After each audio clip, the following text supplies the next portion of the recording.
les Itata, on se retrouve pour notre émission CESA fait nous. Aujourd'hui, nous allons parler société, sport et santé avec notre invité Jean-Michel Criquet. Bonjour Jean-Michel. Bonjour Jean-Marc. Comment ça va? Oh, ça va bien. Ça va? Comme toujours. Voilà. Malgré ce contexte troublé où on a une crise sanitaire, on a des émeutes, on a les Martiniquais qui s'écharpent sur la vaccination obligatoire ou pas. Ça va, on garde le moral. Oui, on garde le moral parce que peu importe, on va dire l'environnement, c'est surtout la manière dont on se laisse impacter ou pas qui est importante. Et puis après, chacun est debout droit dans ses bottes et réagit en fonction de sa personnalité, de son profil par rapport aux événements. Alors, quelle est un peu l'actualité de Jean-Michel Criquet? Vous êtes, on va le dire tout à l'heure, on va le voir à travers les photos, vous êtes beaucoup investi dans le sport et la santé, dans le rapport entre sport et santé. Tout à fait, oui. Votre actualité aujourd'hui, c'est quoi? Ben, l'actualité, sous le plan personnel, c'est que je suis en train de formater, de mettre, on va dire, en forme définitive une structure que j'ai créée il n'y a pas longtemps. Et puis, on est un petit peu en train de terminer la saison actuelle. Tout doucement, on glisse dans la préparation de la suivante. Voilà. Est-ce que c'est compliqué, dans la période inédite qu'on vit aujourd'hui, de gérer une structure comme celle-là, où on s'occupe à la fois de santé et puis de société, parce qu'on reçoit des gens qui sont parfois des écorchés de la vie, hein. Ben, on en a de plus en plus. Il y en avait déjà en temps normal. Ils sont un peu plus nombreux maintenant. Mais je pense que si on est bien, comme je disais tout à l'heure, droit dans ses bottes et qu'on sait ce qu'on veut, il n'y a pas de difficulté particulière. Je pense que c'est le moment où il faut être plus empathique, plus bienveillant pour accueillir ces gens-là, puis accepter de recevoir comme ils sont. Ils viennent comme ils sont. Hein. C'est la pub de McDo, venez comme vous êtes, sauf qu'on est un petit peu à l'opposé. Oui. Mais l'idée, c'est vraiment de les accepter, de ne pas leur faire de reproches particuliers, de comprendre un petit peu ce qui les a amenés comme ça et de leur faire aussi comprendre qu'il y a moyen que ça se passe autrement. Alors, la première partie de cette émission est consacrée entièrement à l'invité. Elle s'appelle Kimounouye.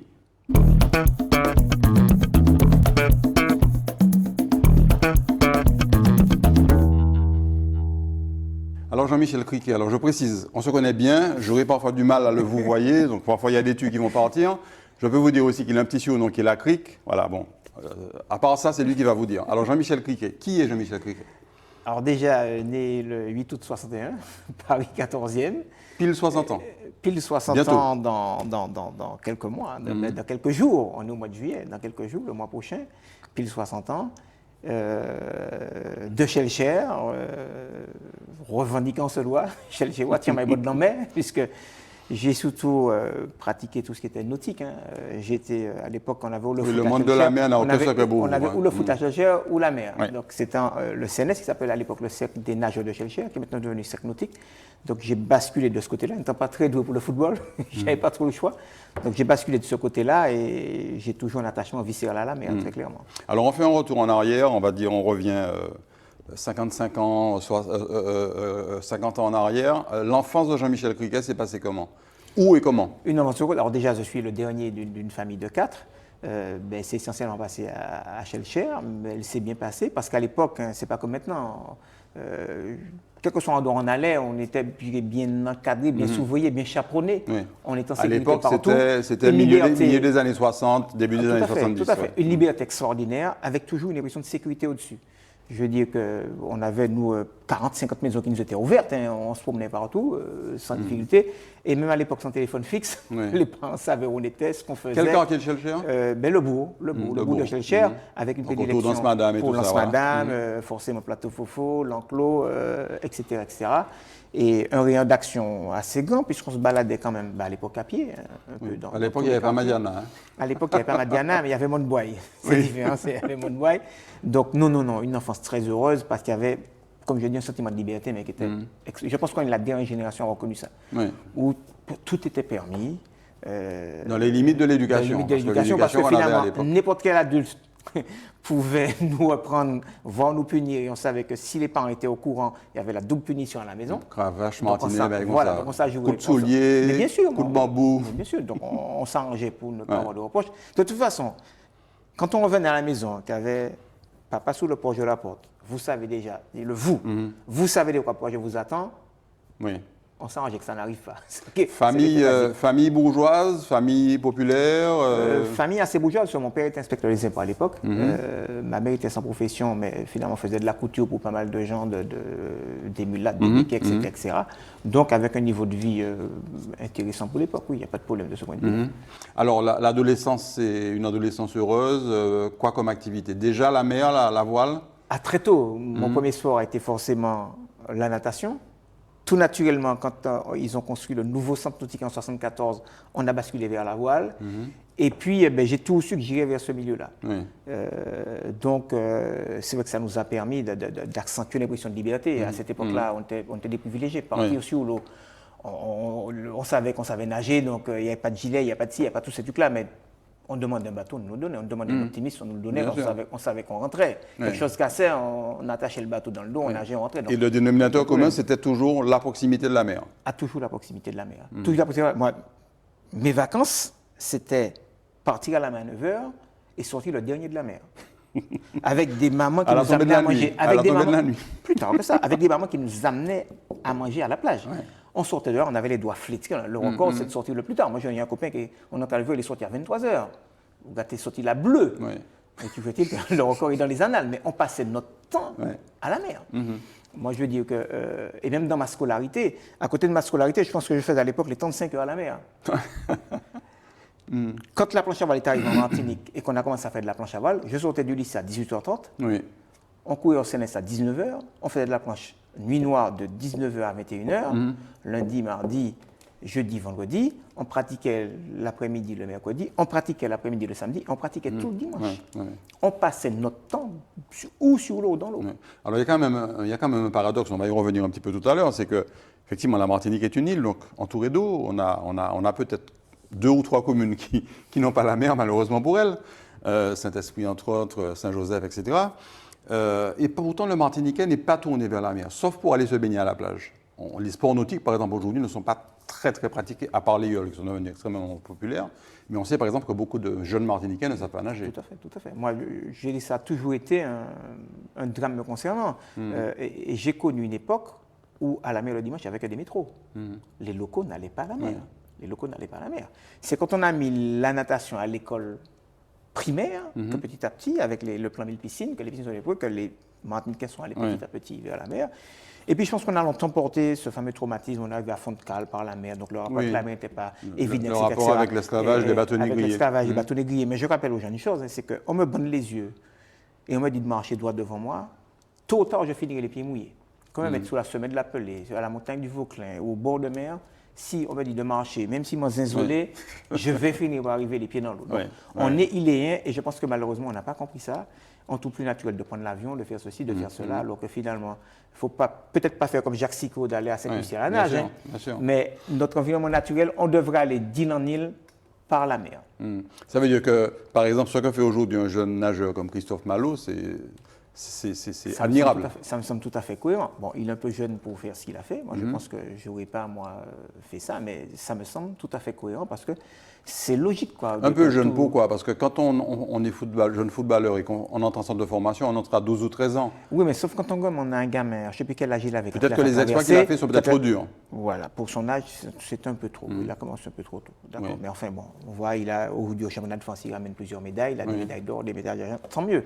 On sait que Robert Marajo, notamment, veille bien sur lui pour éviter qu'il n'en fasse trop. J'espère qu'il ne sera pas fatigué, saturé trop tôt. Et qu'il ne sera pas saturé trop tôt. Et on fait un petit coucou à sa maman, puisque c'est un petit peu sa maman qui a été le déclencheur de tout ça. Alors je reviens à l'adolescence de Jean-Michel Criquet, donc adolescence plutôt tournée vers la mer, bien sûr, heureuse. Ah oui, tout à fait. Comme je disais, il y avait ce sentiment de liberté où, moi je me souviens, nos vacances à Shellshare, on était 20-30 copains, le deal était, vous nettoyez, vous repeignez les maisons pour les parents. Pendant 2 semaines, sans que les parents nous demandent, on était capable de faire notre planning, le jardin, la peinture, le machin, le ceci. Et on avait 2 mois de vacances pleins. Zouk sorti, machin, les parents ne nous embêtaient pas. Le contrat était clair, ils nous ont expliqué ça la première année. C'était du donnant-donnant. Donnant-donnant. Les années suivantes, c'était réglé. On savait qu'il fallait passer, nettoyer, machin, etc. Une fois que c'était fait, il n'y a quasiment plus aucune demande des parents. On avait 2 mois de liberté, mais totaux. Alors ensuite, les études, vers quoi? Les études, alors, je pense que je me suis égaré en chemin pendant quelques temps. Je suis allé à la fac ici et faire du droit, ça s'est bien passé. J'ai amoureux, quand j'étais à une époque, je suis parti en France suivre la Lucinée de l'époque pour aller faire des études. J'ai fait à la fois du droit et de la compta. Puis je me suis vraiment rendu compte que c'était pas fait pour moi. Loin de la mer, que c'était pas fait pour moi. Et ce qui me traumatisait, à l'époque, on avait quand même des cartes des copains, des trucs des copains. Ce qui m'a traumatisé, moi, c'est quand je me déshabillais le soir. Ah bon? À quel moment j'avais mis autant de couches? Là, t'es fouette. À quel moment j'ai mis autant de couches? France, hein? En France, en France. À quel moment j'ai mis autant de couches? Autant de Et couches je de me suis dit- vêtements, on précise. Je me suis dit, autant Voilà. de vêtements, je me suis dit, c'est pas possible. Et j'ai donc, quand je suis entré après la première année en France, j'ai donc travaillé, forcément à la Club Nautique de Schellcher pendant l'été, pendant les grandes vacances. J'ai payé mon billet d'avion, je suis reparti en septembre et je suis revenu en décembre. J'ai dit, ah mais c'est pas possible, je ne peux pas rester là-bas encore. On était en quelle année à l'époque? Ça se passe en 82-83. D'accord. Donc, Voilà. Et puis ensuite, il y a 80-81, Oui. j'étais à l'UAG. 81-82, j'étais là-bas. Donc, je suis reparti pour 82-83. Je suis revenu en décembre 82. Et j'ai dit à mes parents, hop, parce que ça a râlé comme il était À l'époque, 21-22 ans. À l'époque, 22 ans. Et j'ai dit à mes parents, stop. Le premier emploi, c'était quoi? Je m'inscris, moniteur de voile, moniteur de voile, moniteur de natation. CNS, donc. Au CNS, forcément. J'ai dit aux parents, écoutez, je m'inscris au brevet d'état voile. On fera le bilan au mois de mai 83. S'il y a un échec, vous aurez raison. S'il n'y en a pas, j'aurais eu raison. Et ça a marché. Et ça a marché. Et puis ensuite, il y a eu cette photo qu'on va voir, ce lieu, ce logo et ce lieu que vous avez bien connu, le club nautique Le Neptune. Ah, c'est un vrai plaisir parce que quand je suis arrivé au Neptune, c'est mon premier. Du Lamentin, le club du Tout à Lamentin. fait. donc, C'est mon premier c'est pas Schellcher, boulot, là. c'est mon en premier l'occurrence. boulot. Alors, ce qui est marrant, c'est quand je suis arrivé là, c'est que les Lamentinois ne savaient pas qu'il y avait la mer à Schellcher. À part les gens, au Lamentin, à part les gens de Ah oui. Californie, Oui, bien sûr. les Lamentinois ne savaient pas qu'il y avait la mer. Oui, mais Quand d'ailleurs, j'expliquais- Montcabri était très peu connu à l'époque. Hein. Ah, il était très peu connu. Quand je suis arrivé à Et c'est un site Montcabri, remarquable. quand je suis arrivé à Montcabri, il y avait encore la voie ferrée. Quasiment tout le bâtiment était sous les ruines, sous les trucs, c'est vraiment des ruines. On a tout cassé, tout refait et on a créé une école de voile. Alors, on ne pièce voit pas par les pièce. fameux bâtiments cônes Voilà. qui ont fait un peu Tout la à fait. réputation de. Tout à Qu'on fait. voit Mais de très loin d'ailleurs. à l'époque, il n'y avait pas ça parce que ces bâtiments-là sont venus beaucoup plus tard. Ils datent de 86, 87. Quand on Donc a à l'époque, rétrocédé. c'était déjà Pierre Samo qui était maire du Lamentin. Non, Donc, c'était encore Georges C'était encore Georges Gracian. Georges Garcian. Et quand le club, par un bail amphithéotique, a redonné le bébé à la ville du Lamentin, c'est à ce moment-là qu'on a pu convaincre la ville de faire quelque chose, un parcours sportif et la structure. Mais ça a été un vrai bonheur. Alors, quel souvenir justement vous avez du Neptune Club que vous avez dirigé avec justement cette infrastructure très moderne pour la Martinique? C'était quasiment la plus moderne de l'époque. Ah, tout à fait. Alors, Club nautique Le Neptune, Neptune Club, c'est le club des nageurs du Oui, Nord. Club nautique de Neptune, voilà, tout à Alors, fait. moi, j'ai eu la chance là d'être entouré par des hommes extraordinaires qui ont été, entre guillemets, mes seconds papas. Gérard Felleux, Félix Houton, Audinet, Guevana, Bod, j'en passais des meilleurs. Mais j'ai vraiment trouvé là, je pense, un creuset où j'ai pu me poser et on m'a laissé, en m'accompagnant, on m'a laissé vraiment faire ce que je voulais. Oui. Et là, parce qu'il a fallu tout construire. Donc, faire le bâtiment, quasiment, on a fait le bâtiment, on a fait l'école de voile. Quand je dis fait, c'est qu'on a mis les mains, on a soudé, on a ceci, on a posé des tôles, on a posé des portes, on a fait de la peinture, etc. Commander le premier matériel pédagogique, convaincre la mairie de nous aider, de nous suivre là-dedans. Et puis, je veux dire que la première ouverture a été un vrai succès, parce que sur la première ouverture qui date de 83 de mémoire, on a eu 90, 120 enfants au premier stage. Oui. Tout de Et suite, des il y a enfants eu qui, un pour la vrai plupart, engouement. ne savaient pas nager. Pour la plupart, ne savaient pas nager et ne faisaient pas de voile encore. ne connaissaient pas la voile du tout. Donc ça a été un vrai bonheur de mettre ça en place. Oui. Et ça a été une période... Alors je rigole parce qu'aujourd'hui, je rencontre des hommes que j'ai eu comme élèves à l'époque et qui me présentent à leurs femmes, à leurs enfants. C'est lui, c'est machin. Oui, mais certains doivent avoir déjà 50 ans.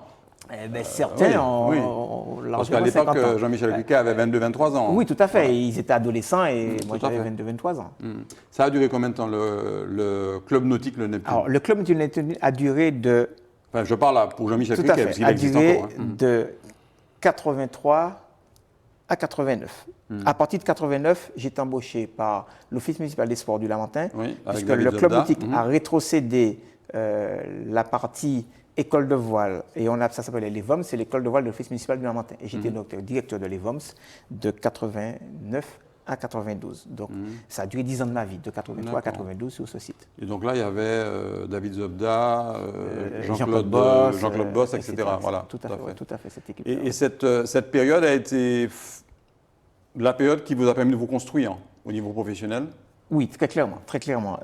Parce qu'il y avait vraiment deux parties bénéfiques. Il y avait l'école de voile toute l'année. Et puis, comme j'avais connu ça étant gamin, on parlait de mon adolescence, j'avais connu à l'époque les cages, les centres d'animation jeunesse, qui ont été quelque chose d'extraordinaire. Il y en avait au Robert, il y en avait au Marin, il y en avait à Schellcher, il y en avait à l'Espadon, etc. Et j'ai voulu que les enfants des années 80 reconnaissent ça. Donc, on a créé un centre de voile sans hébergement avec 300 gamins. Pluridisciplinaire, tourné vers le sport. Donc, on avait toutes sortes d'activités. On avait une vingtaine d'activités. Et on a vraiment fait des choses extraordinaires. Donc, il y avait ces deux volets-là. Alors, on était obligé de déclarer 200 parce que la capacité matérielle est de 150.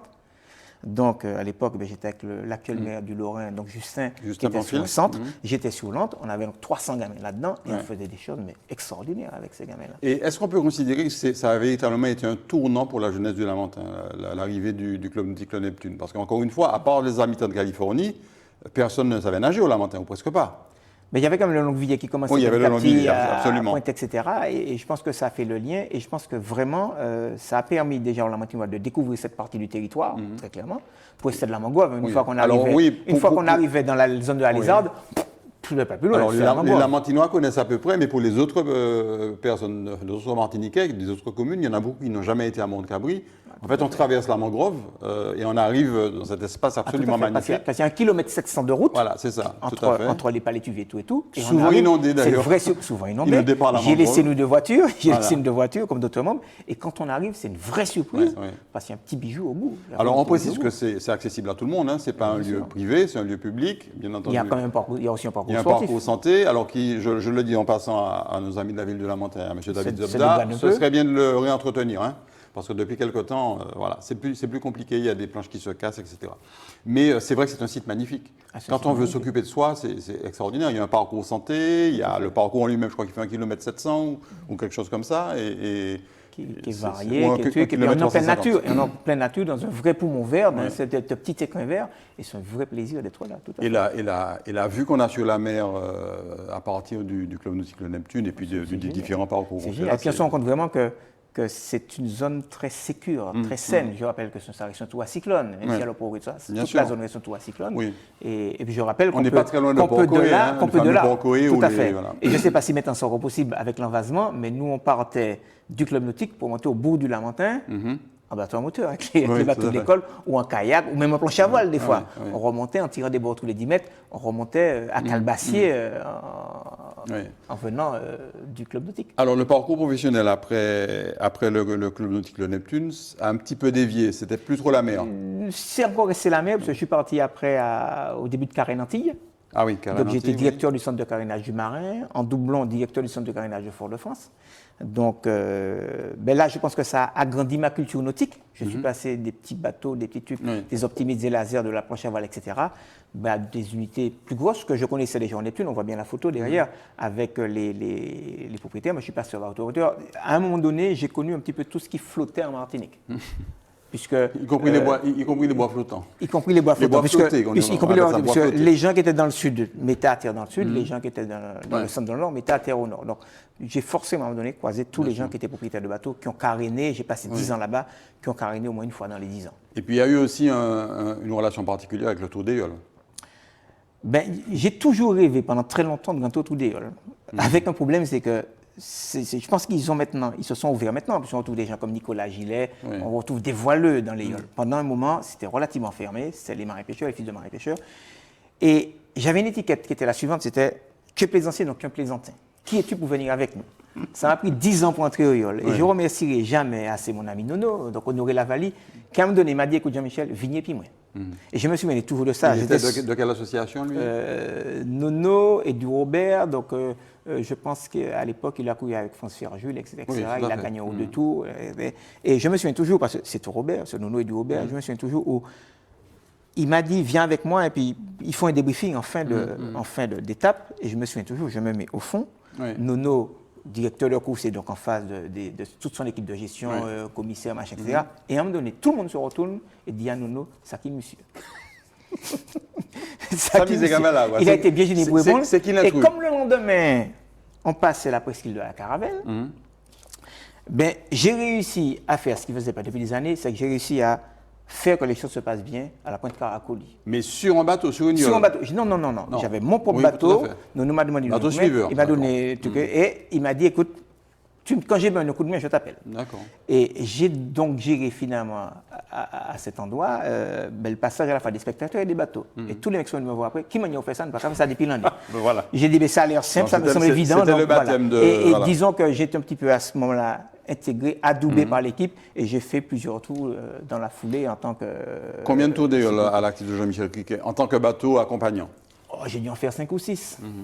Et c'est un vrai plaisir parce que une fois qu'on est à l'intérieur, c'est pas comme les spectateurs qui voient ça de loin. Une fois qu'on est à l'intérieur, je dis, on peut toucher l'aïeul. Il arrive d'avoir des fois des caméramans, des photographes pour faire des photos, où on est allé toucher les pagaies, avec la permission des patrons, bien entendu. Mais c'est un vrai plaisir. C'est un vrai plaisir. Et puis, c'est quand même un patrimoine unique. C'est quand même quelque chose d'unique. Quand vous avez la chance. On est le seul territoire au monde, le seul pays au monde où on fait de l'aïeul. Tout à fait. Quand vous avez le plaisir de voir ça, de voir l'effort que c'est, de voir la cohésion qu'il faut mettre en place, etc., mais c'est un vrai plaisir. C'est un vrai plaisir. Alors après, il y a eu une escapade ou une aventure dans l'assainissement. Vrai virage, je suis passé des eaux bleues aux eaux grises, c'est un peu mauvais machin. Mais, donc avec le groupe de Jean-Marc Campigny. Avec le groupe de Jean-Marc Campigny, donc avec SEAS aux manettes. Et là encore, ça a permis un petit peu de connaître et de comprendre toute la problématique de l'assainissement, qui est aujourd'hui un vrai problème, qui demeure. Et se rendre compte que finalement, que les gens ne sont pas suffisamment conscients de ça et de l'impact sur l'environnement. Ça veut dire une fosse ou un système d'assainissement qui est mal calibré, je veux dire, l'impact dans la nature. Et quand on se plaint de l'eau de l'état, de l'eau de la mer, on dit ça, gâte ça, machin. On ferait un petit peu bien de se regarder dans son miroir et se dire qu'on est un peu responsable de ça. Il ne faut pas oublier que beaucoup de maisons sont construites sans tout à l'égout et que tout va à la mer le plus souvent ou à la rivière. Tout à fait. On a eu l'exemple hier, n'est-ce pas? Oui, tout à fait. Alors Jean-Michel, il y a eu un tournant en 2014 dans votre vie, un tournant de santé. Je ne sais pas si vous souhaitez en parler. Je n'ai pas de problème là-dessus. Vous avez eu un très grave problème de santé. Alors, 2011, Tour des Halles 2011, ça commence depuis 2011, Tour des Halles 2011, alors sans rien dire à personne, je me souviens que j'avais beaucoup de difficultés à relever mon encre, à aller mouiller les bouées, à faire ceci, à faire cela, machin. Et je me souviens, au bilan du Tour des Halles, quasiment incapable de parler. On va faire le bilan à la fin périne et je dis excusez-moi, mais il me faut un temps fou pour dire machin, etc. Et je retourne au boulot et un de mes collègues me dit à ce moment-là, écoute, je vais briser l'omerta, pèse-toi quand tu rentres. Je faisais en moyenne 73 kilos, je me pèse, j'en fais 63. Ah oui. J'avais perdu 10 kilos, je suis déjà pas épais, vous voyez ce que ça donne. Et je ne comprenais pas trop, et puis finalement, je suis allé faire des bilans, des examens, tout va bien, etc. Et je vais voir, je le remercie jamais assez, un médecin du travail, l'autre ZER de mémoire, et qui me dit, mais qu'est-ce que tu as fait, etc. Il m'envoie faire une spirométrie. Spirométrie, c'est quoi? Les souffler, mesurer le souffle, etc. Et je vais voir le docteur Vollian, Max, qui est un voileux, qui a été président de Ligue à l'époque. Et quand je vais chez Max, je souffle, tout a l'air normal. Il me dit, écoute, ta courbe est parallèle à la courbe témoin. Je dis, mais sauf qu'il y a un problème. Tu as 20 morceaux pour monter chez toi. J'ai pris 20 minutes et puis 10 minutes pour récupérer. Et à ce moment-là, il faut faire d'autres examens. Et on finit par découvrir que j'ai quelque chose qui s'appelle... qu'on ne découvre pas ici, par contre. Ça se passe en 2011, je continue. Et je commence ma reconversion, je pars dans un parcours. Et finalement, grâce à un copain ici, pour ne pas le citer, Rodolphe Sobeski, le frère de feu Yvan, j'arrive à faire des analyses à la Salpêtrière à Paris. On me diagnostique un truc de non barbare, thrombosystémie étentielle, TE, avec mutation Jacques II. Qui est une forme bénigne, on va dire, de cancer du sang qui peut évoluer en leucémie. Et ma question surtout a été demandée au médecin à l'époque, comment je fais? C'est pas pourquoi j'ai attrapé machin, c'est comment je fais. Ça m'a peut-être rendu un peu plus prudent et ça a vraiment une forte répercussion sur mon parcours de reconversion à ce moment-là. Oui, parce que ça a été un élément déclencheur et on va voir d'ailleurs une photo, une première photo, une deuxième photo plutôt.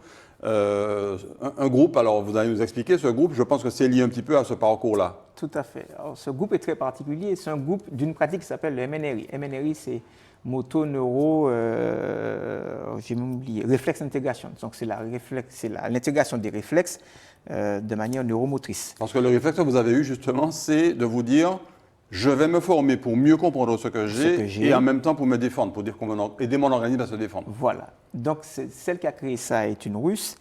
Et c'est quelqu'un qui est intervenu à l'époque dans les plus grandes catastrophes du monde. Il est intervenu à Columbia, il est intervenu dans des déraillements, dans des machins, etc. C'est une pratique très particulière. Alors là, vous avez derrière des Danois, des Mexicains, des Français, des Espagnols, des Hollandais, des Russes, des machins, etc. C'est très international. Et la photo est prise où? Et la photo a été prise, bon Dieu, on s'est baladé tellement, elle doit être à Annecy ou un truc comme ça. En France, en France. Et vous avez des gens du Canada, enfin, ça fait, je vois des visages qui me plaisent bien. Et elle date de quelle année cette photo? Cette photo doit dater d'un peu plus tard, elle doit dater de 2016, je pense. 2016. Voilà. Et c'est vraiment une belle aventure. Et donc le MNRI, c'est découvrir ce qu'on peut faire à la touche. Alors, ce qu'on appelle les réflexes, ce sont des patterns qu'on met en place in utero et après la vie, qui doivent se mettre en place dans les 4 premières années de la vie. Si ces réflexes ne sont pas mis en place, on fait un adulte mal construit.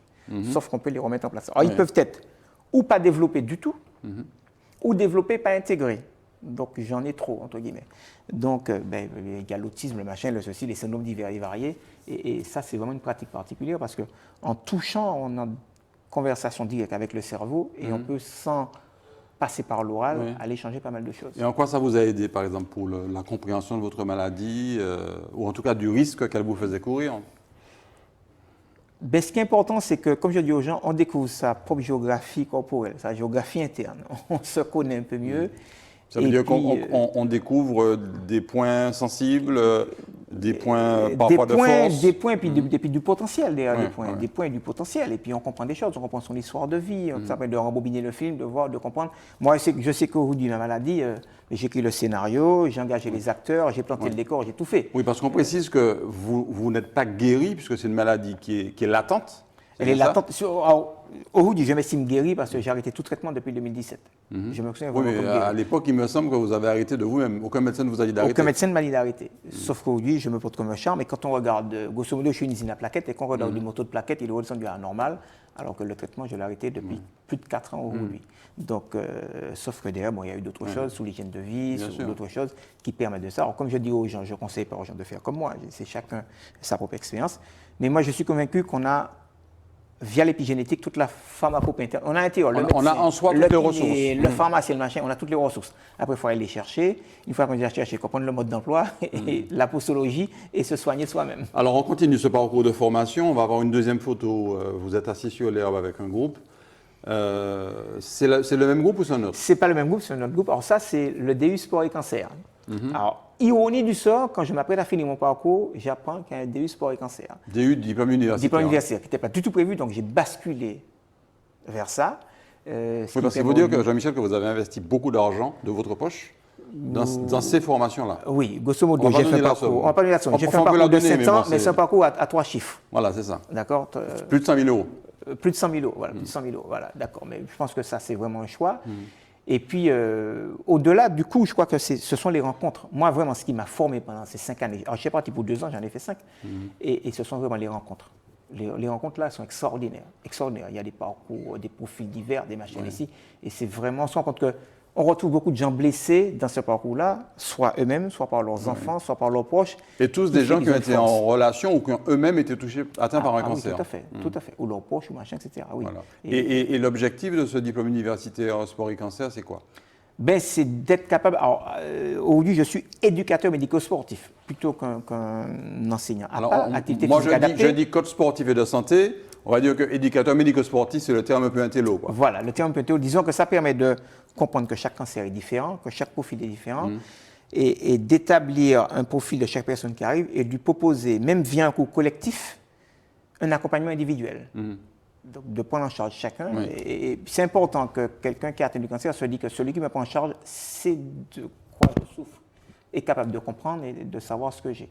Oui, et parce qu'en fait, ce que vous m'avez souvent dit, parce qu'on se voit souvent et on a beaucoup parlé de justement cette façon de se prendre en charge pour combattre la maladie et vaincre la maladie quelque part, en tout cas au moins sur le plan mental, c'est qu'en réalité, qu'on soit malade du cancer, qu'on ait subi une chimiothérapie ou qu'on soit simplement dans une démarche de prévention, la démarche est avant tout psychologique. Il faut d'abord y croire. Il faut d'abord y croire, ça c'est clair. Donc l'idée c'est de motiver les gens, de leur faire comprendre et puis de dire voilà, c'est factuel. Quelqu'un vient me voir, je ne vais pas dire vous n'avez rien. Non, c'est un fait, c'est factuel. Après c'est comment on fait. C'est pas pourquoi ça m'est arrivé, on n'aura souvent pas la réponse, mais c'est comment on fait. L'idée c'est de dire aux gens, mais si vous cherchez, vous avez les ressources en vous.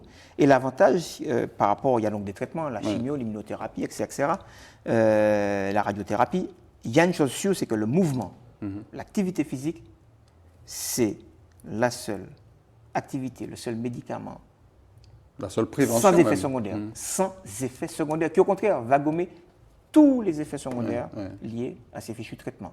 Donc c'est pour ça qu'il faut, moi je dis aux gens, quand vous allez bien, il faut bouger, et puis quand vous avez un confort de santé, il faut bouger plus et mieux aller cibler ce qui est concerné. Rattraper un et petit bouger, peu ce qu'on n'a pas acquis voilà. comme Et le problème, c'est en fonction du profil de la personne, quel rapport la personne avait avec l'activité physique avant. Parce qu'il y a des gens qui ne vont bouger comme ça. Est-ce que la personne vient d'elle-même? Est-ce qu'elle est poussée par la famille? Est-ce qu'elle est envoyée par le médecin?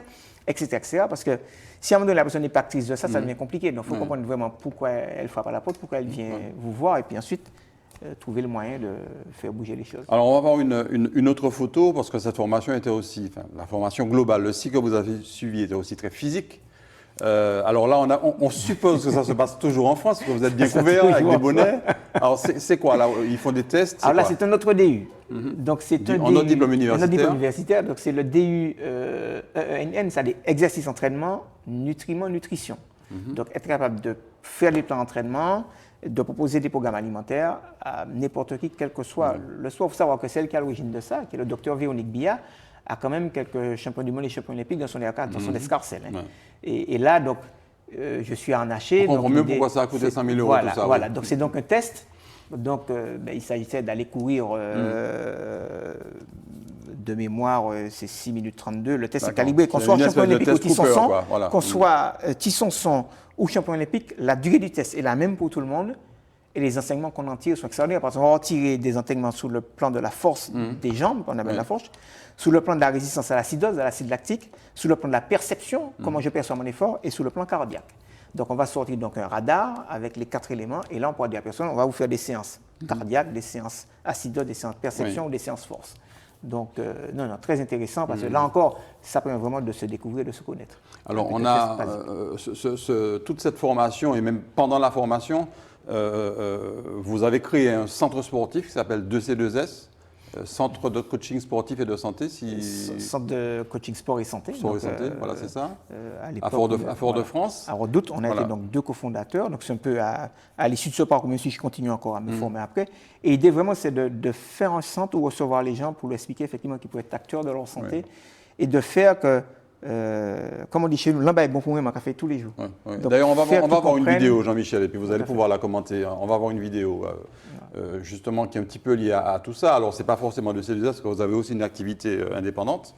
Voilà, donc là, on voit des personnes allongées sur des espèces de matelas ronds. Alors, qu'est-ce que c'est? Alors, ça, c'est tout récent, parce que ça, c'est... C'était hier ou avant-hier, voilà. Mais ça résume un petit peu. Voilà. Donc, c'était hier. Et ça, c'est dans le cadre de C2S. Et ça, c'est l'activité qu'on a avec le CCAS de la ville de Schellcher, dans ce qu'on appelle le P3S, le Pass Sport Santé Senior.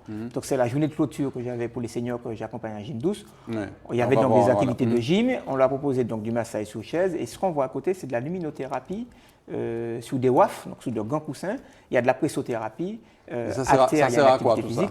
Et tout ça, ça permet, la luminothérapie, c'est de la relaxation par la luminothérapie. Et on a donc via ces lunettes qui sont là, qui sont programmées avec des sons bineuronaux, etc. Et avec des programmes.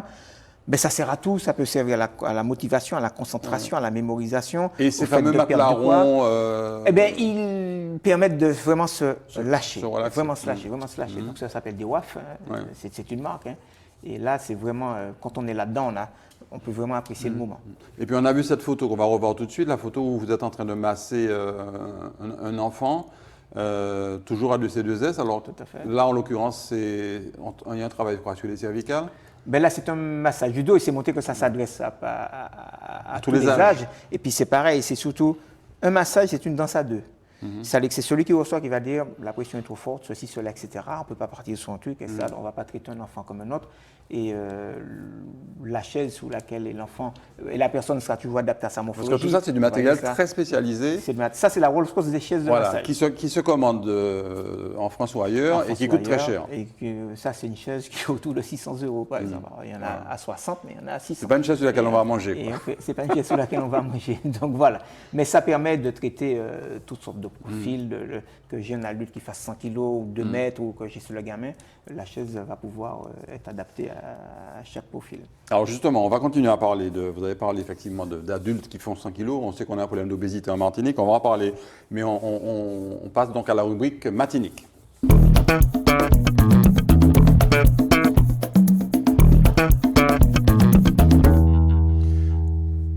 Alors Jean-Michel Keke, si on reste sur le domaine de la santé en Martinique, il y a des éléments qui sont assez frappants. Hein. On a beaucoup grossi. Les Martiniquais ont énormément grossi, alors à la fois la malbouffe, le manque d'activité physique, etc. On va voir d'ailleurs un tableau, je ne sais pas si vous le voyez bien, donc 22%, alors c'était en 2016 de mémoire, hein, donc les chiffres ont encore empiré. 22% des Martiniquais sont obèses, contre 14% en France. 9,3% des enfants en Martinique sont obèses, contre 3% en France. Donc, bon, l'obésité gagne du terrain en Martinique. C'est clair. Alors, c'est quoi? C'est vraiment un changement radical de vie qui nous a amené à ça? Le drame, vous savez, je pense qu'avant, il y avait beaucoup de femmes foyers, les mamans prenaient le temps de faire à manger, de faire ceci, beaucoup de personnel, beaucoup d'enfants allaient à l'école à pied, par exemple. Allaient à l'école à pied, etc., etc. Moi, à l'époque, bon, je prenais le bus pour aller à Fort-de-France, mais quand je voulais acheter de bande dessinée, je remontais à pied à Chelcher, en me faisant punir. Oui. Pour économiser l'argent du bus. Pour économiser l'argent du bus, c'est pour acheter des journaux. Vous voyez, donc c'était basique. Hein. Bien sûr. Voilà. Et aujourd'hui, alors, hasard des choses, j'ai regardé hier une émission sur Arte. Il y a une émission sur Arte qui dit qu'en 2030, c'est pas vieux, c'est pas loin, pardon, 50% de la population mondiale sera obèse. 2030, ça veut dire. Alors, ce qu'il faut préciser, c'est que quand on dit obèse, avant d'être obèse, on est déjà en surpoids. Tout à fait. Donc, je rappelle que l'IMC, donc l'indice de masse corporelle, il est dans la norme entre 18,5 et 25,9. C'est assez difficile à calculer, mais bon. 25,9, c'est le poids par la taille au carré. Le médecin est capable de le dire. Poids par la taille au carré. Entre 25 et 30, on est en surpoids. Entre 30 et 35, on est obèse. Et au-delà de 35, on a une obésité morbide. Moi, j'ai compris que je suis limite surpoids et obèse, oui. D'accord. Donc les gens font attention. Alors, c'est vrai. Alors, l'obésité ne veut pas forcément dire très gros. Ah mais on a une couche de graisse importante notamment autour du ventre, etc. Autour du ventre, autour du cœur aussi peut être problématique. Ouais. L'obésité est en général centrale. Et ce que les gens doivent comprendre, c'est qu'on peut être très sec et puis avoir une petite bedaine. Et là, c'est un vrai problème de santé. Comme on peut être très sec, très maigre et être diabétique. Ah, tout à fait. Il y en a un certain nombre ici. Tout à fait. Donc, c'est vraiment un changement de paradigme. Et aujourd'hui, on sait très bien que tous les produits qu'on voit sont trop sucrés, sont trop ceci, sont trop cela, etc. Et c'est un vrai problème. On a vu l'amendement Lurel. Je ne suis pas sûr que beaucoup de choses aient changé depuis l'amendement Lurel, mais on a vraiment un problème de malbouffe ici. Je précise d'ailleurs que les chiffres qu'on a vus venaient du site internet de RCI. Et cette obésité, donc, en réalité, quand elle est déjà là, parce que l'idéal c'est de prévenir, mais malheureusement, on fait de moins en moins de sport à l'école, par exemple. Les enfants chez eux sont sur des tablettes ou sur des jeux vidéo devant la télé, donc pas de sport non plus. Comment est-ce qu'on s'y prend? Si vous aviez un conseil à donner, par exemple, à des parents qui se rendent compte que leur enfant a tendance à partir sur un parcours de surpoids, qu'est-ce qu'il faut faire? Alors, à quel âge il faut intervenir? Le plus tôt possible. Parce que l'enfant, par mimétisme, va reproduire les schémas de ses parents. Ouais. Si chaque fois qu'un enfant pleure pour le consoler, on donne une petite douce, on donne un truc, chaque fois qu'il y a un gâteau qu'il fait, on donne le fond de moule, etc., mais forcément, il y a quelqu'un qui dit qu'il doux. Hein. Qu'est-ce qu'il faut? Par exemple, pour un enfant qui a 10 ans aujourd'hui et qui fait déjà, allez, on va dire, 45 kilos, ce qui est énorme, qu'est-ce qu'il faut lui éviter à tout prix? Déjà, le sucre. Le sucre, c'est une douceur. Le sucre, il est caché partout, il a toutes les formes. Il a toutes les formes. Du pain de mie, c'est du sucre. Les hydrates de carbone, c'est du sucre. Grosso modo, tout ce qui est dans la catégorie hydrates de carbone, c'est-à-dire le pain, les légumes, les machins, tout ça, c'est un peu du sucre sous des formes différentes. L'alcool, le machin, le ci, le ça. Donc, je pense qu'il faut vraiment faire attention à ça. Le sucre est caché partout. Et je rappelle qu'il ne faut pas oublier qu'on a développé un concept qui s'appelait l'extase gustative, où un chercheur russe avait, à la demande des grandes industries agroalimentaires, testé combien de sucre il faut mettre dans un aliment, quelle que soit sa nature, pour qu'il soit bon. Et le comble, c'était le piment de Cayenne, où on a mis suffisamment de sucre. Au bout d'un moment, c'est écœurant, mais il y a un moment donné où tout le monde se léchait les babines avec le piment de Cayenne. Il y a une forme d'addiction. Il y a une forme d'addiction. Et effectivement, voilà. le fameux amendement Lurel qui imposait en fait aux industriels, notamment de l'agroalimentaire, de diminuer la quantité de sucre produite outre-mer et contenu dans les aliments, est-ce qu'il est véritablement suffisant? Il n'est pas suffisant, il faut de ça changer l'habitude. Il y a une habitude ici, c'est pas seulement ici, mais en général, le matin, tout le monde part un peu à l'arrache, etc. Ouais. Alors par exemple, moi j'ai une très mauvaise habitude, et je pense qu'on est sur un certain nombre, le matin c'est pain au chocolat, voilà, pain au saucisse, sur la route, donc sur la route, je prends une viennoiserie, machin, c'est pas trop top. Bon, les boulangers ne vont pas être contents de ce qu'on dit là, mais c'est pas trop tôt. C'est pas trop tôt. C'est l'excès en tout fini. Et puis le drame, si vous voulez, c'est qu'entre le boulot, le midi, le machin, etc., le moment où la famille se retrouve, c'est le repas du soir. Malheureusement, on va se coucher. Oui. Et comme je dis aux gens... On se couche très tôt après le repas, souvent. Peu importe tôt ou tard, mais j'ai une période de non-activité qui arrive. À quoi ça sert? Ça veut dire quoi? Après le repas du soir, il faudra aller marcher un petit peu? À quoi ça sert de remplir le réservoir de la voiture pour ne pas la faire rouler? Ouais. C'est ça le problème, c'est qu'on va vers une période. Donc il faut consommer de l'énergie après. D'inactivité, où le corps, sa priorité sera de réparer, de reconstruire, pas de métaboliser, de nettoyer. Donc qu'est-ce qu'il va faire? C'est comme la femme de ménage, il va mettre la poussière sous le tapis, donc il va stocker tout ce qu'on lui amène, et il va être dans ce travail de réparation, de machin, de ceci, de cela. Donc la majorité des heures alimentaires se font à partir de 16 heures et après, je ne dis pas qu'il n'y en a pas avant, mais la majorité, et c'est un moment où on sort du travail, on n'a pas besoin de pressé, on prend une petite sucre et machin, après on s'assied devant la télé, on mange, machin, c'est le repas du soir où on a des féculents, des machins, des ça, et c'est un vrai drame. Alors plutôt que de parler de sport, on parlera d'activité physique ou de dépenses physiques. Aujourd'hui, qu'est-ce qui est le plus recommandé? On sait que la marche est très bonne, mais par exemple, les footballeurs du dimanche, est-ce que c'est un bon sport ou pas? Le tennis sur du béton, est-ce que c'est un bon sport ou pas? Alors, l'idée est la suivante, effectivement, ce qu'il faut que les gens comprennent, c'est que, définition de la sédentarité, c'est être assis 7 heures de la journée, dont 2 heures d'affilée. Là, on travaille notre sédentarité. On se lève juste pour aller faire pipi ou bien pour aller manger. Voilà. Donc, grosso modo, je me lève, je vais aux toilettes, je suis assis, je prends mon bol de café, je suis assis, je prends le transport, je suis assis, j'arrive au boulot, je suis assis, je vais à la cantine ou au sac du coin, je suis assis, je retourne au boulot, je suis assis, je prends la voiture, je suis assis. Le temps de faire la raison, je m'assieds devant la télé, nouvelle, je repas, je suis assis. Et d'ailleurs, on se rend compte très souvent qu'après ces fameuses 2 heures-là, quand on se lève, on a les genoux qui graissent un peu, on a un petit peu mal à se remettre en route. Donc l'idée, c'est de dire aux gens, quand vous êtes dans un boulot sédentaire par définition, il faut compenser.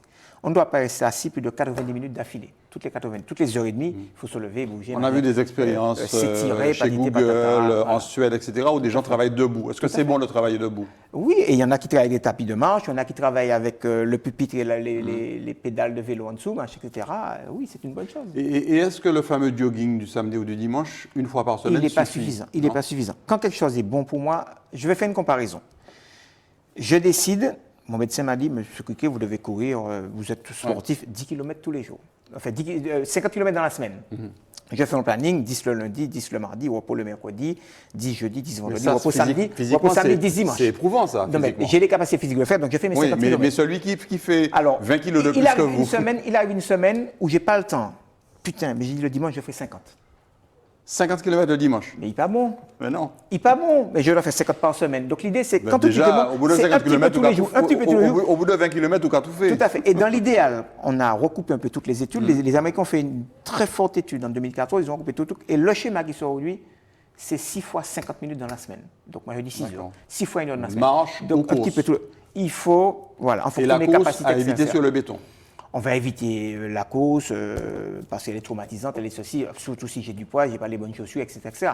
Mais toujours pareil, il ne faut pas oublier une chose, on ne messit pas, on ne maigrit pas grâce au sport. Oui. Le sport fait la forme, l'assiette fait les formes. Le sport permet de se maintenir. Je suis en bonne santé, mais je ne sais pas forcément moins rond, sous prétexte que je fais du sport. Donc il faut allier ça à une... Il faut allier les 4 piliers d'une bonne vie. Hygiène alimentaire. Oui, c'est comment je mange, comment je bouge, est-ce que je bois suffisamment d'eau? On est encore à que 65% d'eau, et la qualité de mon sommeil. Quand j'ai ces 4 piliers-là, la table est à peu près droite. S'il manque un des piliers, ça commence à être plus compliqué. Et aujourd'hui, par exemple, des enfants qu'on veut mettre au sport, alors on sait qu'il ne faut pas démarrer non plus le sport trop tôt, notamment le sport de compétition, mais par exemple un enfant qui a 8 ou 10 ans, qu'est-ce que vous auriez conseillé comme ça? La natation en priorité? Oui, parce qu'on est sur une île. Ouais. Ça, il faut aller découvrir l'eau. Puis il faut peut-être laisser l'enfant toucher, quand il est jeune, lui permettre de toucher à tout, qu'il puisse à mon avis, cette discipline-là me plaît. Pas parce qu'on ne fait pas du sport par procuration. J'ai voulu être footballeur, je vais obliger le gamin à faire le football, il déteste ça. Il faut permettre aux enfants, et c'est aussi le rôle de l'école, et du lycée, du collège, de toucher à tout, qu'ils puissent faire son choix. Malheureusement aujourd'hui, c'est que c'est plus facile pour les enfants, ils sont tous Ronaldo, via l'APS, etc. C'est ça le drame. Mais la construction cognitive intellectuelle se fait aussi par l'activité physique. Et il y a des sports qui sont pratiqués en Martinique, mais qui sont peu pratiqués. Je pense notamment à l'escrime, au tennis de table, et à des disciplines apparentées au sport, mais qui sont plus des disciplines d'apaisement, le yoga par exemple, etc. Tout ça, ça contribue aussi à la dépense énergétique de l'organisme. Ah, mais bien sûr, bien sûr. Moi, je ne parle jamais de sport ou d'activité physique, ça fait peur aux gens. Je parle de mouvement. Quand je me lève, je dis qui m'a dit ainsi maintenant. Voilà. Oui, oui. Qu'est-ce qu'on fait de la semaine, comme vous voyez? Le ménage, la prière, le jardin, le machin, tout ça est dedans. Hein. Et l'idée, c'est de dire aux gens, mais il faut bouger, quoi. L'homme, c'est fait par le mouvement et fait pour le mouvement. Quand on prend la définition de Pascal, l'homme est un être debout. Hein. Bipède. Bipède, et souvent les gens, parce que souvent quand j'arrive quelque part, je refuse de m'asseoir. Les gens me donnent quoi, je dis mais putain, mais la station assise est un accident de 2 stations debout. On est bipède, on est fait pour être debout. On n'est pas fait avec 6 pattes. Et si on va plus loin que les jeunes, parce qu'effectivement la prévention elle commence souvent à 8-10 ans, mais si on va plus loin, on a aujourd'hui par exemple un développement extraordinaire des raids type raid loup-garou, des raids de nature, avec des gens qui font parfois jusqu'à 80-100 km sur un week-end. Est-ce que ça, c'est bon pour... Si on est bien préparé, oui, c'est toujours pareil. On ne peut pas s'y mettre comme ça du jour au lendemain. Non, la personne qui fait pareil comme ça, qui dit au copain, mais comment il sort? Il va le faire, mais comment il sort de là après? On va le trouver un mois, 2 mois après. 3 jours pour récupérer Non, 3 jours pour récupérer, mais dans quel état on le retrouve après? Est-ce que je me donne les moyens, via ma préparation à la fois alimentaire, physique, sommeil, pour me préparer pour ça, de manière à être prêt le jour J. Peu importe, il y a des mecs qui sont des mercenaires qui viennent pour gagner, puis moi je fais ça parce que j'ai envie de découvrir la Martinique autrement, mais l'idée c'est de ne pas sortir de là abîmé. Je veux dire, moi pour mes 50 ans, je me suis offert à l'époque le Tchembé Raid. Ben, je veux dire que je bossais le lundi. Hein, et le semi-marathon de Fort-de-France, on a vu qu'à un moment il y a eu jusqu'à 3000 inscrits, bon il y avait quelques étrangers, mais jusqu'à 3000 inscrits dans les années 85-90, ça avait un succès phénoménal, mais il y en a qui ne faisaient que ça une fois par an. Et c'était dommage. Moi, j'ai dit aux gens, quand un truc est bon pour vous, il faut le faire. Faut faire un petit peu 21 km, c'est pas trop. Non, parce que on ne fait pas comme les mecs. Il y a un mec qui a fait 50 marathons là, sous 50 jours. Oui, tout à fait. Mais l'idée de je me prépare, je fais un seuil marathon, non, ce n'est pas un problème. On va voir un autre document, Jean-Michel Criquet. Là aussi, c'est du. Alors, je ne sais pas si on arrive à bien le lire, mais effectivement, c'est lié au vieillissement de la population martiniquaise.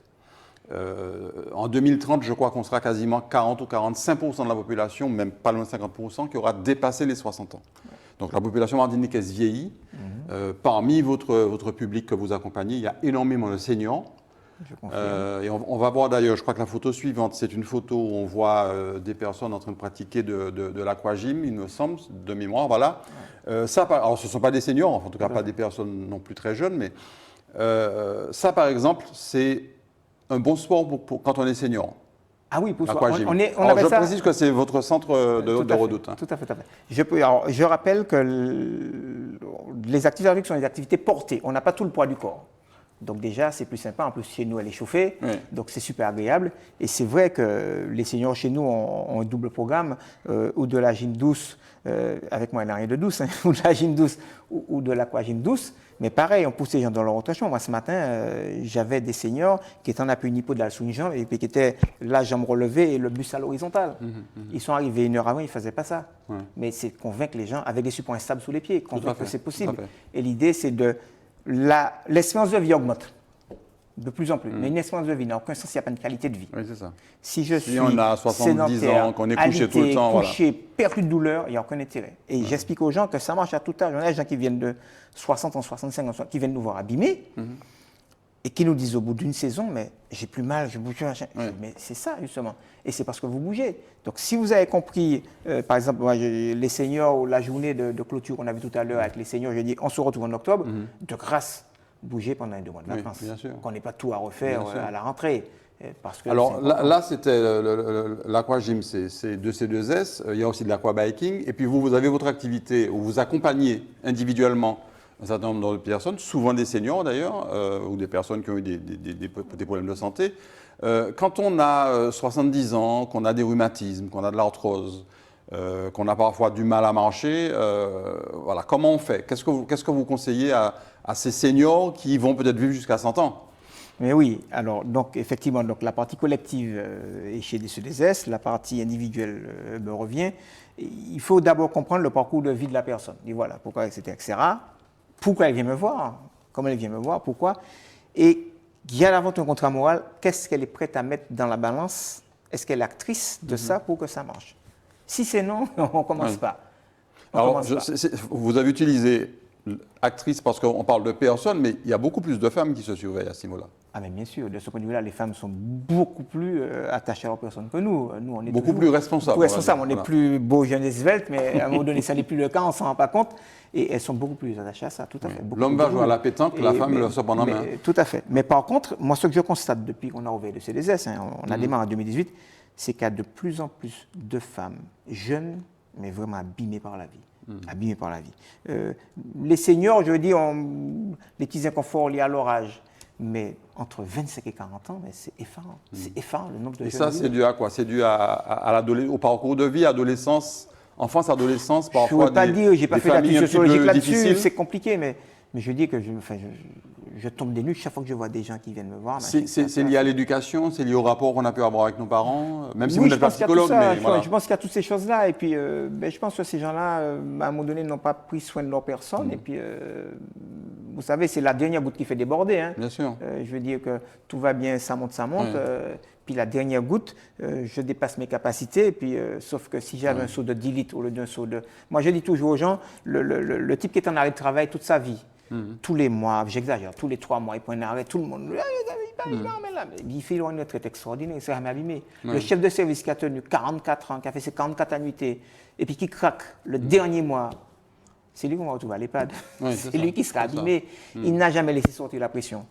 Donc, aux gens, c'est naturel de craquer. Qu'est-ce qu'on pourrait dire à ces jeunes femmes ou jeunes hommes qui ont 25 ans, 30 ans, qui sont dans la fleur de l'âge, qui sont beaux, parfois mannequins, taille mannequin, et puis qui, à 35-40 ans, se retrouvent justement, se découvrent écorchés de la vie? Qu'est-ce qu'on peut leur dire là?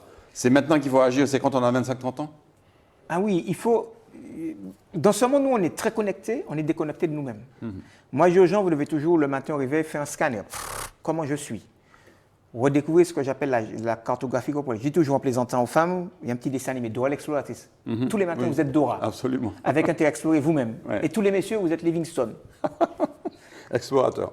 Mais oui, les gens ne se connaissent pas. Moi, je montre tout le temps que j'ai ce muscle-là, j'ai ça, etc. Et puis les gens sont dans un fonctionnement global, alors que toute mon activité consiste à mettre les gens dans une activité analytique pour qu'ils connaissent chaque petit segment de leur corps, pour savoir, tiens, j'ai mal là, j'ai mal ça, ça me fera bien, etc. C'est vraiment ça. Et l'idée, c'est de dire aux gens, reprenez... Je me bats avec les copains, on a tous des montres connectées. Je dis, mais la montre, tu la mets, tu l'allumes, tu fais ton activité, tu l'éteins, et quand tu la mets sous l'ordi ou sous le téléphone, elle te fait un rendu. Elle va te dire si tu t'es trompé ou pas dans ton ressenti. Mais si tu passes le temps à courir à combien de battements? J'ai dit, il y a un problème. Oui, bien sûr. Il y a un problème. Ça devient une obsession. Aujourd'hui, on lève ma montre. Enfin, j'ai ma montre, je ne la regarde pas. Je sais à combien de pulses je suis et je sais à quelle vitesse je suis. Bien sûr. Bien sûr. On va voir un autre document, Jean-Michel Criquet. Alors, c'est une vidéo. Voilà. On vous voit en train de masser. Alors, c'est rapide, hein. Mais là, par exemple, on voit un travail qui est fait sur l'épaule. Eh bien, hier, c'est tout aussi, hier. oui. Mais c'est le copain qui lui massait les seniors. D'accord. Mais forcément, après avoir massé une quinzaine, il avait un peu mal aux épaules, tout et tout, effectivement. Mais ce travail-là qu'on voit, par exemple, pour quelqu'un qui a de l'arthrose ou qui souffre de rhumatisme ou autre, il est très important. Au contraire, quand on a mal, il faut bouger l'articulation. Voilà, c'est ce que les gens ont du mal à comprendre. Ce matin encore, je vois parmi les seniors, j'ai beaucoup de gens qui arrivent avec des problèmes d'épaule, qui est l'articulation la plus complexe, mais je dis c'est celle qui ont le plus de service pour aller prendre une casserole, mettre le linge sous la corde, etc. Et je toujours être en mouvement, en fait. Toujours être en mouvement, et je souviens. Et ce matin, on a fini l'exercice ce matin par ça. Très simple. Ici, là. J'ai dit stop. Il y en a deux que j'ai interpellés. J'ai dit, souviens-toi que monter l'épaule ici t'arrachait des cris de douleur, pas possible. Donc la pratique au fur et à mesure permet au corps de se Tout à fait. Et cette personne me disait, j'ai fait des kiné, j'ai fait ceci, cela, mais depuis que je fais l'activité, je retrouve de l'amplitude, de la mobilité, plus de douleur, etc. Et c'est ça qui permet de vivre bien tous les jours. Quand je dis aux gens, être performant tous les jours, c'est faire ce que je veux tous les jours, sans douleur, sans limitation. Ça, c'est la performance dans la vie. Ce n'est pas Mbappé sur le terrain, ce n'est pas Griezmann, ce n'est pas Usain Bolt. Oui, parce que cela, c'est du haut niveau. C'est du haut niveau. Mais je dois être performant dans la vie tous les jours. C'est-à-dire que pour un geste donné, c'est le moins énergivore possible et j'ai le meilleur résultat possible avec mes capacités du moment. On avance parce que le temps nous presse. On regarde à nouveau un document qui va...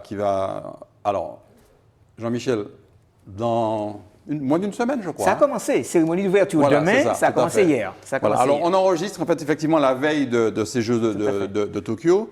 Bon, pour vous qui êtes un sportif affirmé, passionné, quand on voit comme ça les anneaux olympiques, ça fait quoi? Je regarde. Ils ont ajouté quelque chose aujourd'hui, Oui, ensemble. oui, tout à fait. Ils ont ajouté ensemble. Et je pense que ça a du sens. Oui, parce que ça va être les premiers Jeux olympiques sans public. Sans public. Les premiers Jeux olympiques sans public, paradoxalement. Après, on a vu, il y a des Ben Johnson, il y a des tricheurs là-dedans. Oui. Mais je crois quand même, et qu'on le veuille ou pas, c'est quelque chose que tout le monde regarde avec des yeux d'enfant. Des performances, des émotions. On des suit machines, particulièrement le 100 mètres, on mais il y a des choses, par exemple, il y a des tout compétitions à qui fait. sont extraordinaires. Le décathlon, par exemple. C'est des dieux de ça, c'est quelque chose. Le décathlon est On parlait chez les femmes. d'escrime tout à l'heure, on a quand même la chance d'avoir chez nous une filière d'escrimeurs. On oublie qu'il y a eu le Chevalier Saint-Georges quand même. On oublie ça, on a l'impression qu'on est les derniers perdants de la dernière plutôt et tout, mais le Chevalier Saint-Georges, qui à son époque était écrivain, était escrimeur, était ceci, était cela, etc. Alors, il n'y a jamais d'équipe de France sans Antillais-Guyanais là-dedans. Oui. Alors, il y en a de moins en moins parce que malheureusement, on a l'impression qu'on perd un peu nos qualités. Mais... Il y a le fort, il y a Borel, il y a oui, ceci, en escrime, il y en a quelques-uns. On sait qu'on a le Guadeloupéen Bélocian au 110 mètres haies qui a une bonne chance. On en a quelques-uns encore, hein, mais je veux dire, l'époque des Sainte-Rose, Marie-Rose, Morinière, etc., est un petit peu révolue quand même. Un petit peu évolué, malheureusement. Donc, avec le métissage, le brassage, et tant mieux d'ailleurs. Hein, Vous allez suivre les JO parce que je crois que c'est nous, souvent c'est dans la nuit. Hein. Oui, par rapport au décalage, c'est dans la nuit. Aujourd'hui, honnêtement, ça me fait me rêver aujourd'hui. Je préfère me préoccuper des gens, voilà, tout. Puis il y a forcément des résumés des choses. Bon, on va regarder, il y a des choses qui machin. Voilà, j'aime regarder ce que Pogacar fait dans le JO. J'aime regarder si Djokovic. Pogacar, le Tour de France. J'aime regarder si Djokovic a tout ramassé là. Va en prendre 5, 4 plus 1 au JO. Parce que là, il a égalé Nadal et Federer et peut-être qu'il va être le recordman absolu du nombre de victoires. Voilà, et s'il fait les 4 grands chelem plus les JO, ça c'est des choses comme ça, c'est grandiose. Il y a certains athlètes en canoë, en machin ceci, pour voir un peu ce que ça donne, etc. Oui, je suis assez curieux, puis je suis assez éclectique. Je suis intéressé partout. Donc, y a pas de problème. Et Mbappé, Neymar, Ibrahimovic, ça vous fait rêver encore ou pas? Non, ils sont totalement décalés de la. On va les discussions entre Neymar, partira pas, etc. On parle de contrat XXL. Oui, on est sur des, quel sens il y a des dizaines de millions d'euros par an. 36 millions d'euros par an. Je veux bien. Ils font rêver des gens, mais il faut oublier qu'il y a des chemins, des gens qui se privent pour aller au stade pour voir ces gens-là. Je pense qu'à un moment donné, on devrait. Même si la pandémie a ramené, il y a moins de trucs, les prix, les transferts, ils sont quand même un peu déconnectés quand même. Et un mot sur même si vous n'êtes pas un fan de foot, mais un mot sur le déclin total du football martiniquais. Alors je ne parle pas forcément de la sélection qui a fait mauvaise performance à la Gold Cup, mais globalement du football martiniquais, il y a de moins en moins de public dans les salles. Alors bon, en ce moment c'est un petit peu normal, mais avant ça déjà, il y avait un déclin terrible. Il y a des sports où on ne voit plus du tout de public. Comment expliquer c'est la télé qui a fait qu'on s'est désintéressé totalement du sport? C'est la télé, puis c'est peut-être aussi le spectacle proposé. Moi, je suis de la génération de José Marie-Rose. Quand José jouait. Et avant ça, il y avait Victor Jean-Baptiste. Je connaissais les Lacoste, les Jean-Baptiste, les Mardaillé, les machins, les ceci, les cela, le grand racing de la grande époque avec Marcel Pujard et tout ça. Moi, ça me faisait rêver. J'allais au match. Aujourd'hui, il faut peut-être me prendre par la main, me pousser. Je ne sais même pas si on m'offre le billet, si j'irai. Et de notre côté, on n'a pas forcément des infrastructures, notamment pour le football, qui sont très très bonnes. Voilà, je crois qu'on a oublié ça et malheureusement, c'est dommage. Mais et puis pareil, la SU à l'époque est un grand pourvoyeur, est un grand scolaire universitaire, un grand pourvoyeur pour le truc. Aujourd'hui, l'UNSS, c'est beaucoup tout ça, moins. c'est plus compliqué. Donc, c'est une mutation de la société, c'est une vraie mutation de la société et ça reste très très compliqué. Alors avant de passer à la rubrique politique pour terminer, même si je sais que vous n'êtes pas un fan de politique, mais on va quand même un petit peu en parler, c'est le but aussi de cette émission. Je voulais juste préciser, ce n'est pas de la publicité, mais que si vous voulez savoir où travaille Jean-Michel Criquet, où se trouve 2C2S, vous allez sur Facebook, vous tapez ces noms-là, JMC2, c'est ça? JMC et Santé en ce qui me concerne. Et JMC, JMC et Santé, Jean-Michel Criquet et Santé. Voilà. Et puis 2C2S ou Centre de coaching sport santé. Voilà, comme ça vous cherchez, si vous êtes motivé, vous cherchez, c'est pas de la pub. Voilà, on passe à la rubrique politique.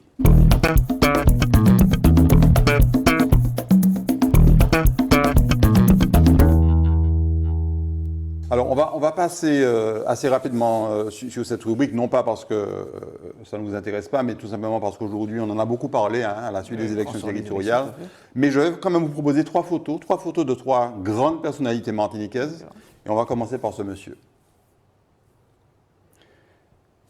Que dire? Quand on est un passionné de sport, on n'est pas forcément... Bon, je pense que vous avez lu aussi du Césaire, etc. Qu'est-ce qu'on dit d'Aimé Césaire aujourd'hui?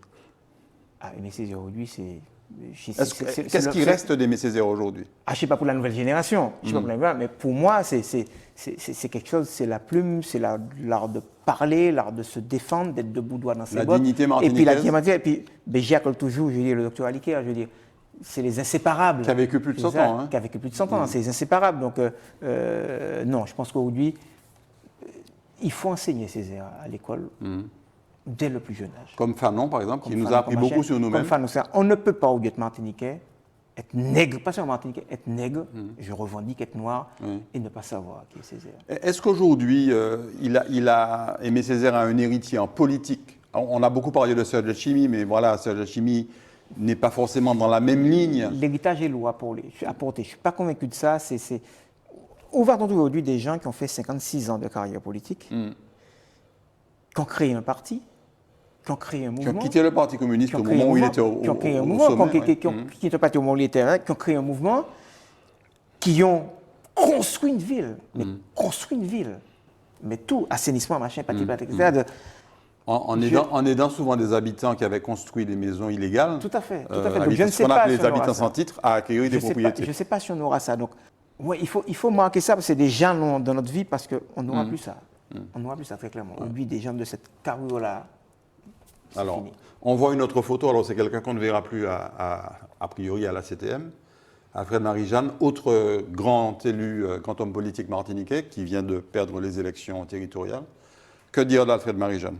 Alors, il y a un truc qui m'a vraiment à l'époque, c'est les Grangers. Les Grangers, c'est-à-dire? Les Grangers Matiniques. Ah oui, tout à fait. Les Grangers Matiniques. Les Grangers, oui. Oui, nomini Jeux Olympiques. Les grands jeux, voilà. Les grands jeux. Ils s'appelaient Grangers. Ça s'appelle les Grangers. Bon, moi, ça a marqué parce que sportif forcément concerné. Malheureusement, je pense qu'il s'est un peu perdu sous sa dernière mandature. C'est mon point de vue. C'est un point de vue personnel qui n'engage que moi. Pourquoi? On a perdu du temps. Il n'a pas pris assez de risques. On n'a pas pris assez. Voilà, il a thésaurisé, il n'a pas pris assez de risques. Et je pense qu'aujourd'hui, dans l'état où nous sommes, on est en train de reculer dans tous les classements. On était devant la Guadeloupe en assainissement, en social, en éducation, etc. Quand je vois tous ces femmes en Guadeloupe, le mémorial, le ceci, le cela, le machin, enfin, les sportifs, le crêpe, le machin, je dis que... Mais est-ce que c'est seulement de la faute de Marie-Jeanne? Parce qu'il y a eu une mandature Letchimy entre 2010 et 2015. Oui, mais je pense qu'il y a grosso modo 20 ans qu'on s'est un peu perdu en chemin. Vraiment, on s'est perdu en chemin et on a surfé sur le fait qu'on était devant, qu'on était le premier, etc. Et puis, au-delà de ça, cette guéguerre de remettre... J'arrive, je fais un audit sur ce que l'autre a fait. On remet tout. Allez, ça, c'est la moitié de la mandature. Oui. La moitié de la mandature. Pendant ce temps-là, on ne travaille pas. Pendant ce temps-là, on ne travaille pas. Et je crois que ça, c'est inadmissible. Et je crois qu'aujourd'hui, on n'a plus de temps à perdre. Quels que soient ceux qui sont là, quels que soient les niveaux. Mais je sais que ce n'est pas facile. Je ne vois pas aujourd'hui m'engager en politique. Je sais que j'ai autre Alors, chose est-ce que lui, la photo qu'on va voir là, est-ce que lui, il va y arriver? Il revient. Il revient. Serge Letchimy a été président de la région entre 2010 et 2015. Il a été battu très nettement en décembre 2015 après le Grand Assemblée un peu spécial. Et puis là, il revient avec visiblement de bonnes intentions puisqu'il a dit qu'il avait changé. Le discours que j'ai entendu. Il a appelé à un discours d'union. Le discours que j'ai entendu pour la mise en place de la CM m'incite à penser que les choses vont changer, qu'il a changé. Est-ce que les actes vont suivre? Ça, c'est la question aujourd'hui. Le chantier est tellement grand. Oui. Je pense qu'il a de la vision. Il a été urbaniste. Il a une vision pour ce pays. Il a été maire, etc. Il a été député. Je pense qu'il y a de la vision, mais moi, je pense que sur son premier mandat, il y a eu une cour autour de lui qui l'a coupé des réalités du terrain. Oui, parce que quand on est héritier de Césaire, qu'on a grandi dans le système PPM, on a souvent parlé de macoutisme, etc., est-ce qu'on n'est pas marqué à vie? Il n'y a que les idiots qui ne changent pas, je veux dire, mais sans lui prêter ça. Mais je pense qu'aujourd'hui, à la lumière de ce qui s'est passé, on va aller sur les 2 dernières mandatures, s'il prend un peu de recul, si les autres, tout groupe confondu, se rendent compte de l'urgence qu'il y a à mettre. Une espèce d'union nationale, d'union sacrée. D'union départementale, territoriale, machin, etc., nationale, populaire, peu importe. Tu te rends compte qu'il faut arrêter de se renvoyer coup pour coup, qu'il faut faire des choses ensemble. On en a encore sous cette fuite d'eau assez guignol, machin. Il faut arrêter. Aujourd'hui, on pompe de l'eau, 30% arrive au robinet. Oui, bien sûr.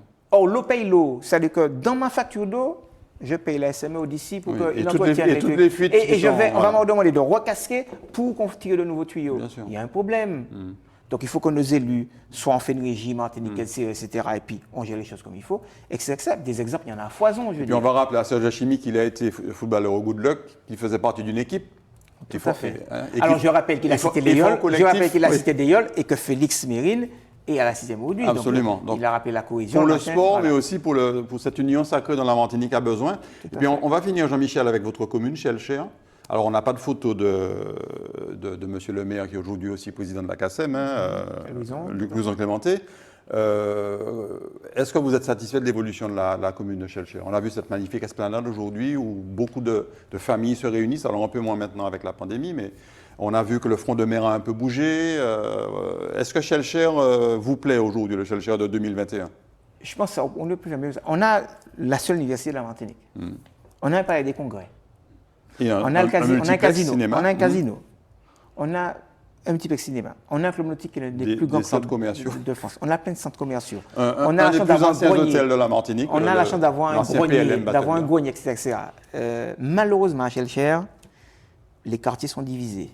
Moi, j'ai le souvenir d'un tournoi de foot, il y a 20 ou 30 ans. À l'époque, on venait de faire la place de Shellshare. Il y avait un stade de foot du côté du cercle nautique de Shellshare. Ouais. Un tournoi interquartier. Les mecs du bon, on dit aux autres pas qu'à jouer. Hein.